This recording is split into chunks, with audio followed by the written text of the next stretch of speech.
وہ ایک بادشاہ کے سامنے مناظرہ ہو رہا تھا، ایک سنی کا اور شیعہ کا. تو سنی نے کیا کیا، جوتی اٹھا کے اپنی بغل میں لے لی. مناظرہ یہ تھا کہ حق پہ کون ہے، سنی یا شیعہ. تو وہ جوتی اٹھا کے لے آیا اور کہنے لگا، شیعہ نے کہا دیکھو کتنا پاگل ہے، بے وقوف ہے، یہ مناظرہ کرنے آیا، اس کو تو بنیادی اخلاقی باتیں بھی نہیں پتہ، جوتی کی وہ جگہ یہ کچھ مار کے آگے سٹیج پہ بہ گیا ہے، یہ پاگل نہیں ہے. کہتے نہیں آپ نہیں سمجھتے بادشاہ سلامت، اصل میں جو نبی صلی اللہ علیہ وسلم کے دور میں شیعہ تھے نا، وہ جوتی چوری کر لیتے تھے، میں اس لیے اپنی بغل میں لے کے آیا ہوں. انہوں نے کہا پاگل ہے تو، کھے پہ گل کرنا ہے، ادھر تو شیعہ ہے ہی نہیں سن. انہوں نے کہا مناظرہ ختم. میں نے یہی بتانا تھا کہ اس دور میں نہیں تھے تم، بعد کی پیداوار ہو. سمجھ آئی مثال یا نہیں؟ سلطان محمد خدا بندہ.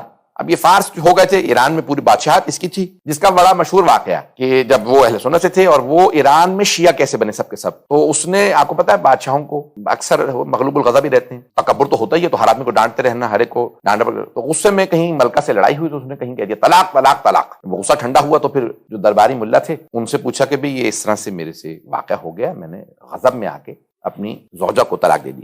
وہ کہنے طلاق ہو گئی ہے، اب جو ہے کسی اور سے شادی ہوگی، پھر وہ طلاق دیں گے، عدت کے بعد پھر آپ شادی. جو آپ سارے مسائل جانتے ہیں، مجھے بیان کرنے کی ضرورت. بادشاہ نے کہا توہین ہے ملکہ کہ میں کسی اور سے شادی کروں. وزیر تقیہ میں تھا، سلطان محمد خدا بندہ کا جو وزیر وہ شیعہ تھے. تو اس نے کہا بھئی یہ بہت بڑا مسئلہ کھڑا ہو گیا میرے لیے، اب کیا کروں مجھے سمجھ میں نہیں آ رہا. تو انہوں نے اپنے انداز سے کہا حل ہے، کیونکہ وہ شیعہ تھے، انہیں پتا تو تھا مسئلہ کہ یہ مسئلہ ہمارے حساب سے غلط ہے. کہا حل ہے، لیکن جس کے پاس حل ہے نا وہ عراق میں ہے. کیا نام کیا؟ کہا ان کا نام ہے علامہ ہلی، حسن ابن یوسف ابن مطہر ہلی. تو کہا تو حل ہے تو کیا ہوا، مثلا عراق میں ہو، ہم سارا خرچہ دیں گے، ان کو بلا لو. کہا لیکن یہ جو آپ کے درباری ملا ہے نا، یہ اسے پسند نہیں کرتے. یہ نہیں بتایا کیوں، کہ بھی شیعہ ہیں، رافضی ہیں، کیا ہے. کہا بھئی کیوں پسند نہیں کرتے؟ کہا یہ میں نہیں سمجھ سکتا، یہ تو مولوی سمجھیں گے.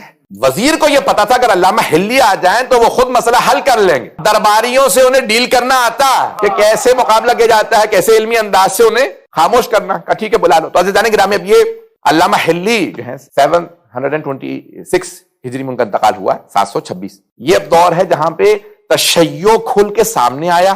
انہوں نے بہت کھل کے ابن تیمیہ جو ان کے زمانے میں، یعنی وہابی جو آج کہا جاتا ہے، تکفیری یا وہابی سوچ، اس سارے کے ساتھ ٹی وی پہ جا رہا ہے، مجھے پرواہ نہیں ہے. تو اب یہ جو پورا کا پورا فکر ہے، جو ساری کتابیں ہیں، وہ محمد ابن تیمیہ نے ساری کتابیں لکھی. یہ جتنے بھی یہ نظریات، جو وہابی نظریات، ان کا باپ مانا جاتا ہے. سب سے پہلے انہوں نے جواب لکھے علامہ ہلی نے، اور انہوں نے ایسی کتابیں لکھی ہیں فقہ میں، اصول میں، کلام میں، رجال میں، کہ کلام کے اندر اگر آپ صرف ان کا سوچ لیں کہ کشف المراد جو انہوں نے صرف ایک شرح لکھ دی ہے باب ہادی اشر، کہ کتابیں پڑھنے کے لیے کئی برس چاہیے. اور ان کی ایک کتاب ہے جو کتاب کا نام ہے الفین، 2000. الف کہتے ہیں نا، اردو میں کہتے ہیں الف لیلہ و لیلہ، نہیں الف لیلہ و لیلہ. الف کہتے ہیں ہزار کو، 1000 اور ایک راتیں، 1001 nights. تو اب انہوں نے لکھی کتاب الفین 2000، 1000 دلیلیں کہ علی افضل ترین بشر ہیں بعد پیغمبر، اور 1000 دلیلیں کہ خلیفہ بلا فصل ہے. تو انہوں نے کتاب 2000، کتاب کا نام ہی ہے 2000، 1000 دلیلیں کہ مولا افضل ہیں اور 1000 کے خلیفہ بلا. کہنا بڑا آسان ہے. میں بڑے بڑے علماء سے کہوں نا 100 دلیلیں لکھو، 100، 1000 نہیں 100، تو بہت سے نہیں لکھ پائیں گے. آج کل یہ عالم ہو گیا اور لوگ ہر جگہ، آدمی ٹی وی پہ جا کے بیٹھ جاتا ہے تشیع کا جو ہے نمائندگی کرنے کے لیے.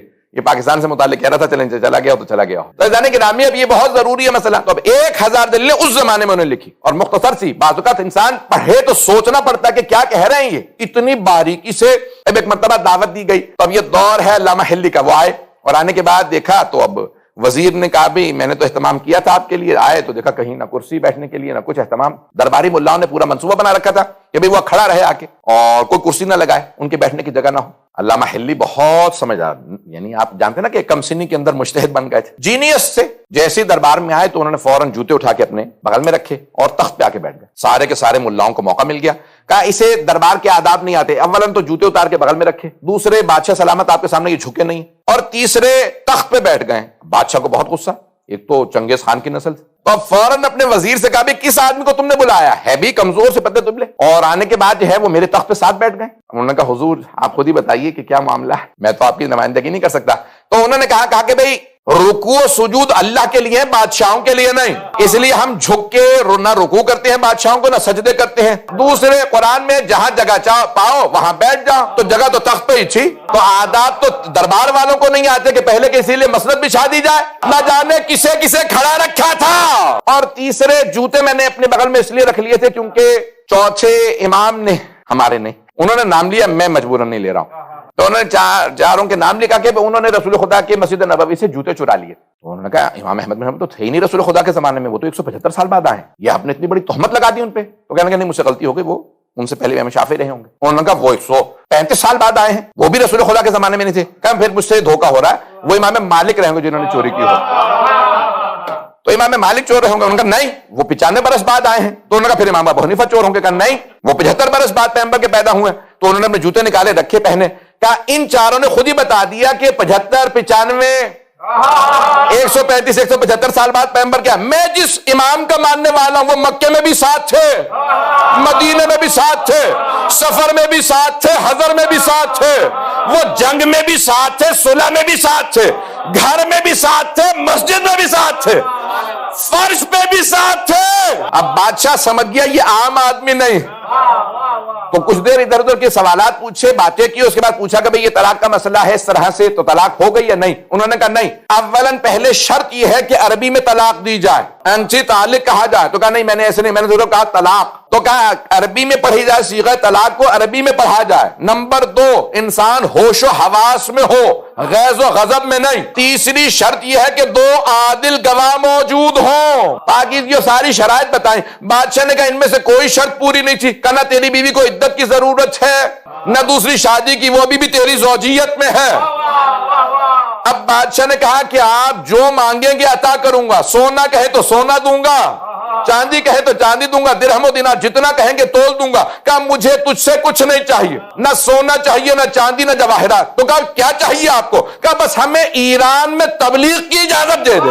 کہا ہمیں ایران میں تبلیغ کی اجازت دے دے. کہا کہ ٹھیک ہے جہاں چاہیں تبلیغ کیجیے. باقی سب نے کہا نہیں